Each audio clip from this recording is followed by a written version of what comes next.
Tole je Mata Hari, med prvo svetovno vojno je bila plesalka. Ples ji je pomagal, da se je približala pomembnim osebam, te pa so ji zaupale tudi skrbno varovane državne skrivnosti. Za Francijo je informacije pridobivala od nemških pomembnežev, za nemško cesarstvo pa od francoskih. To pomeni, da je bila dvojna vohunka. Tole pa je James Bond, knjižni junak angleškega pisatelja Fleminga. Ideja zanj se mu je porodila v obdobju hladne vojne, ko sta državi Sovjetska zveza in Združene države Amerike vohunili druga od drugih glede razvoja tehnologije in orožja. Agent 007 pa je pri tem z uporabo visokotehnoloških naprav skrbel za varnost britanskega imperija. Vsaka država ima politične in gospodarske skrivnosti, ki jih ne želi razkriti, na primer o tem, kako je poskrbljeno za njeno varnost.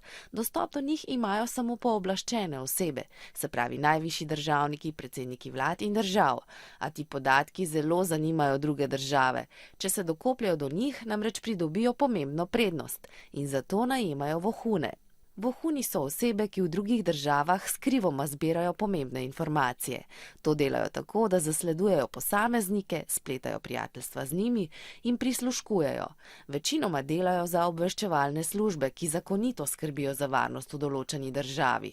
Vohunjenje v drugi državi pa je tam nezakonito in je kaznivo dejanje. Dogaja se povsod, tudi v Sloveniji. Naša država je zaradi svoje lege med Balkanskim polotokom in Srednjo Evropo zanimiva. Po našem ozemlju namreč tečejo pomembne strateške in transportne povezave.